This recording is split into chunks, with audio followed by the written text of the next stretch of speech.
Here is the most ironic thing about the Galaxy S25 Ultra. The moment it launched, lots of people were calling out Samsung for copying the iPhone's design. But after testing this device, I actually think the S25 Ultra is the closest Samsung has come to convincing me to ditch my iPhone.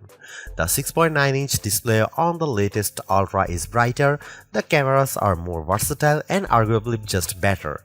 And the S25 Ultra is packed with smarter AI features I wish the iPhone 16 Pro Max had, like the ability to perform multiple actions at once across apps using just your voice.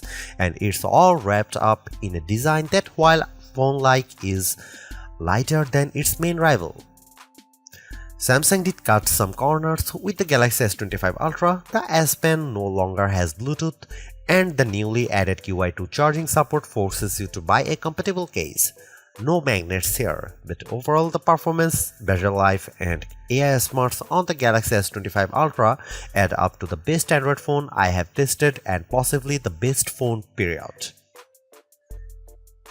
The Galaxy S25 Ultra has a release date of February 7 and it still starts at the same yikes-inducing starting price of $1,299 for 256GB of storage. You can upgrade to 512GB for $1,419 or 1TB for $1,659, but while pre-orders are still happening, you can get 512GB for the same price as 256GB and 1TB for usual 512GB price. Samsung is also offering up to $1,200 off, which includes up to $900 in instant trade-in credits and up to $300 in Samsung credits. The Galaxy S25 Ultra doesn't offer much in the way of camera hardware changes. The key upgrade involves the ultra-wide sensor, which gets a boost from 12MP on the S24 Ultra to 50MP. This means better detail in your shots as well as the promise of sharper macro photos. Otherwise, you get the same 200MP main sensor, 50MP 5x telephoto, 10MP 3x telephoto, and 12MP front shooter found on Samsung's previous Ultra model. Here are some camera samples of Samsung Galaxy S25 Ultra.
Sure, the Galaxy S25 Ultra is an iterative update, but Samsung has made big improvements where it matters most, including introducing AI features that will save you time and make your life easier.